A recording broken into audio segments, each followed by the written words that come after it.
Bonjour, vous écoutez un podcast de Bruxelles Environnement. Depuis septembre 2018, le Belexpo propose une exposition permanente destinée à un large public à partir de 10 ans. Une expérience inédite qui invite chacun à réfléchir à ses modes de vie pour inverser le cours du dérèglement climatique. Sous l'angle de la vie quotidienne, on y aborde la mobilité, les espaces verts, l'alimentation, le logement, la consommation. Une approche qui se veut ludique et interactive que nous évoquons avec Hélène Ochelen, gestionnaire de projet pour Bruxelles Environnement. Bonjour Hélène. Bonjour Magali. Alors expliquez-nous en quoi consiste l'expérience du Belexpo. Le Belexpo est une exposition permanente conçue par Bruxelles Environnement pour la tranche d'âge 10-14 ans, mais qui est également intéressante pour les ados et adultes car il y a des informations données à plusieurs niveaux. Très bien. Alors en quoi est-ce que le Belexpo est différent d'une expo classique ? Je vais commencer par vous dire que le slogan, c'est « On cherche des héros climatiques » parce qu'à Belexpo, on ne reste pas figé. Nous proposons une visite active et interactive. Les études scientifiques montrent que les expositions hands-on dans un contexte non scolaire offrent une expérience positive aux visiteurs et contribuent à une volonté pour apprendre. Et un deuxième élément qu'on lit dans les études scientifiques est que l'interaction sociale pendant la visite contribue également grandement à l'acquisition de connaissances et parfois même à un changement d'attitude ou de comportement.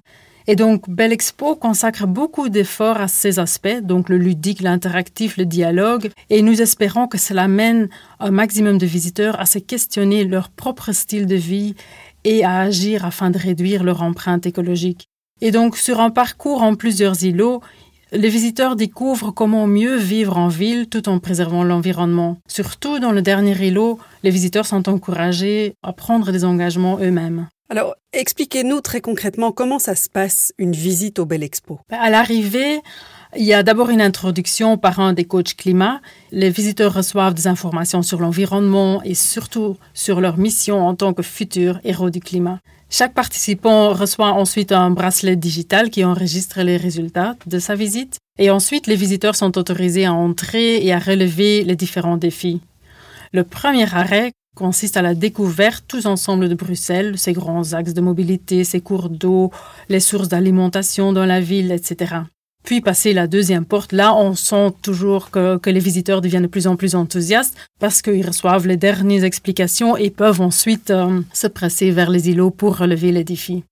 Quels sont les défis donc ? Ils vont ainsi découvrir les métiers d'aujourd'hui et de demain pour l'environnement. En duo coopératif, ils peuvent découvrir la place et l'utilité de la nature en ville.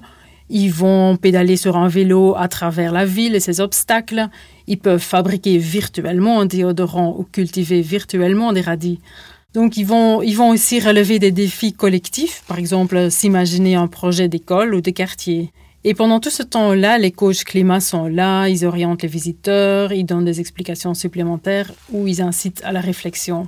Et ensuite, pour terminer, ils vont dans le dernier îlot où on rêve la ville du futur grâce à une vidéo interactive dans laquelle des jeunes expliquent avec humour leurs idées durables et les visiteurs sont invités à prendre des engagements eux-mêmes pour le climat. Donc ils prennent des engagements à la fin de l'expo, mais comment ça se passe après la visite ? Oui, après la visite, l'enseignant ou un des membres de la famille reçoit un bilan de leur visite qui comprend également plusieurs informations, des astuces pour poursuivre leur parcours de transition après la visite de Belexpo. Bien, c'est du long terme donc. Alors, en 2021, on sort d'une période un petit peu compliquée et d'un lockdown.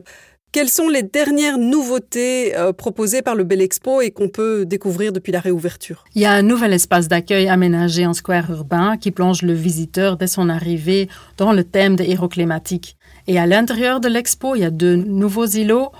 Le premier, c'est un jeu coopératif pour découvrir les espaces verts urbains et en explorer ses fonctions.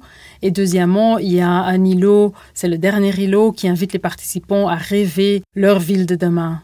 Autre chose qu'on a fait, parce que les étudiants ne pouvaient pas sortir des murs d'école, nous avons créé une remorque spéciale Belexpo avec laquelle on est allé voir les élèves dans les classes et les jeunes pouvaient relever différents défis et ainsi avoir un pré-goût de ce que c'est une visite de Belexpo.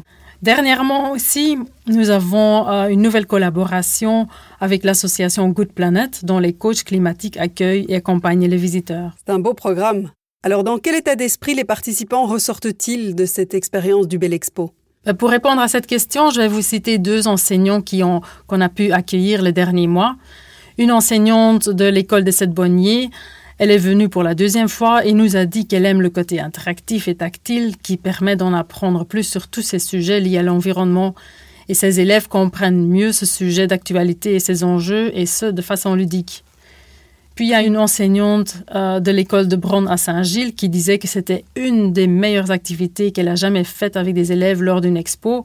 Elle l'a trouvé tellement amusant, éducatif et surtout pas ennuyeux. Alors, comment est-ce qu'on fait si on veut visiter le Bel Expo avec son école, sa famille, ses amis ? Le plus facile, c'est d'aller sur le site web belexpo.brussels, sur lequel toutes les informations pratiques sont mises, et il y a un module de réservation online, parce qu'on préfère que les écoles et les visiteurs réservent en ligne.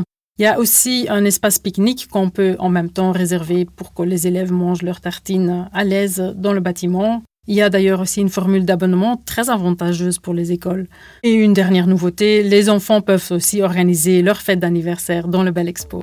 Merci beaucoup Hélène pour cet échange. Alors, je répète juste le site pour en savoir plus. Donc, c'est www.belexpo.brussels et on vous y retrouve bientôt. Donc, merci Hélène. Avec plaisir.